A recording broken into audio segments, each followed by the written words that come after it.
All right, today we're going on a journey deep underground and about 17,000 years into the past to check out one of humanity's first and, you could argue, greatest artistic achievements, the Lascaux Caves. So get ready, because what we're about to see is going to change the way you think about our ancient ancestors. Now, what you're looking at, that's not a modern painting. This is a message in a bottle from a world that's long gone. It's a vibrant time capsule from the Ice Age, speaking to us across 170 centuries. It was created by our ancestors in a hidden cave in southwestern France. And honestly, it's a masterpiece that could go toe-to-toe with anything you'd find in a museum today. But here's the craziest part. For thousands and thousands of years, this incredible gallery was just gone, sealed off, totally forgotten. And its rediscovery? It wasn't some big, planned archaeological dig. Nope, it was pure, dumb luck. So how on earth did a simple accident lead to one of the most important discoveries of the 20th century? Well, it all kicks off with a story that sounds like it was ripped straight from a movie script. It's got 4 teenagers, a faithful dog, and one very mysterious hole in the ground. So, picture this. It's September 12th, 1940. An 18-year-old named Marcel Ravidot is out for a walk when his dog, Robot, starts going nuts over a hole left by an old, uprooted tree. Marcel's curiosity is piqued, so he comes back later with 3 buddies. Now, they weren't looking for ancient art. They were chasing a local legend, a rumor of a secret tunnel to a nearby manor. So they widened the hole, squeezed through, and went down a 50-foot shaft into total darkness. And what they found, it was way better than any legend. The beams from their little lamps hit the walls, and suddenly they were surrounded by life, a breathtaking, silent stampede of prehistoric animals. And you know, what they stumbled into wasn't just a few doodles on a wall. This was a huge, incredibly sophisticated artistic complex. It was so magnificent, in fact, that it quickly earned the nickname the Sistine Chapel of Prehistory. So let's really dig into the sheer scale of what they found. See, the cave isn't just one big room. It's this whole network of galleries and passages. And on those walls, experts have cataloged almost 6,000 individual figures. We're talking animals, abstract symbols, and even one human-like figure. This couldn't have been the work of one person. No way. This was the work of generations, with different people adding their own visions to the sacred place over hundreds of years. They painted the world they lived in, these massive beasts of the Ice Age. Horses are everywhere, over 360 of them, followed by stags, powerful aurochs, and bison. But here's a real head-scratcher. We know from archaeological evidence that reindeer were a huge food source for these people, but they're almost nowhere to be found in the art. Why? That one little detail tells you these paintings were about something way more profound than just what was for dinner. And the skill is just breathtaking. This is not primitive art. These artists were using really advanced techniques like overlapping figures to create a sense of depth and perspective.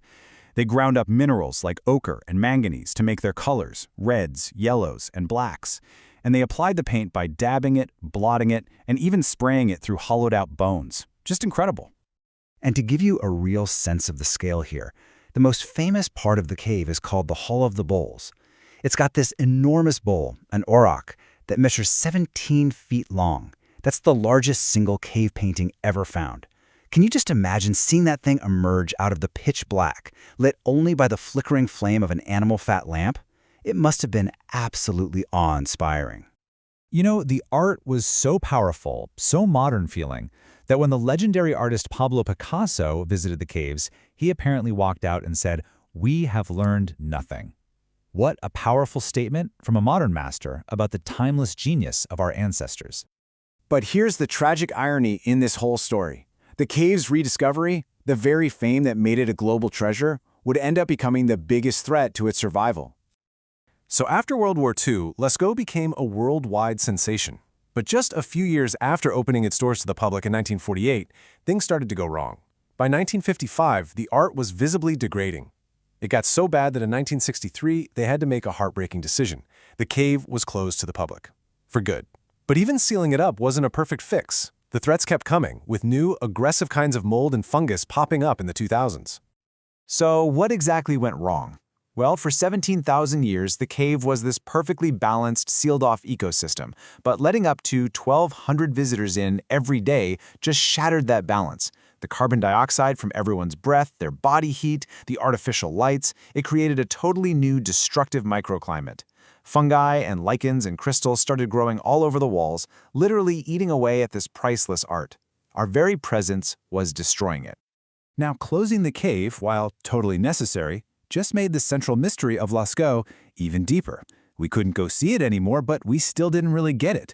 Why did our ancestors go to such incredible lengths to create all this, deep inside the earth where it was so hard to reach?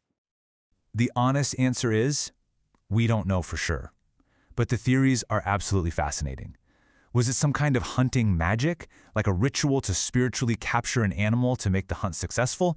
Or maybe these were visions recorded by shamans, maps of their spiritual journeys. Perhaps they're illustrating ancient myths we'll never know, or even acting as complex star charts.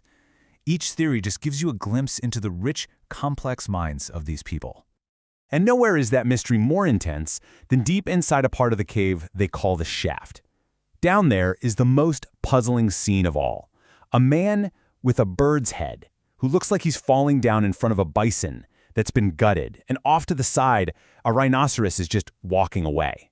It's the only real narrative scene in the whole cave, the only one that seems to be telling a story. But what story? We just don't know. So the original cave is sealed off, basically forever, to save it from being destroyed. How in the world can we ever experience this masterpiece and keep its story alive? Well, the answer is this amazing blend of art and modern technology. The solution was as bold as it was genius. If we can't go to the cave, let's bring the cave to us. Let's recreate it. And the accuracy of the replicas, as you can see right here, is just mind-blowing. Experts spent decades working on a perfect copy so that we can all see the art without doing any harm.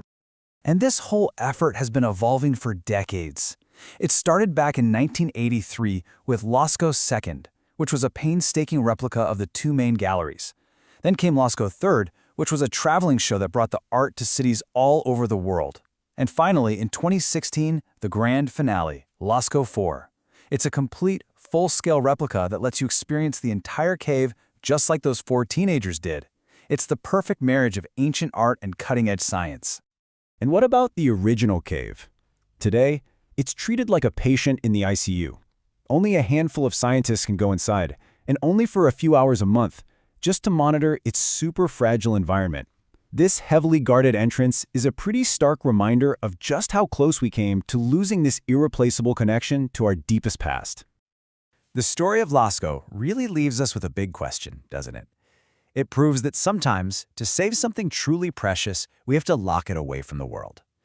But it also shows that through our own creativity and respect, we can find new ways to share its magic without destroying it. It's a powerful reminder that while the physical art might be fragile, the human story it tells, we can make that last forever.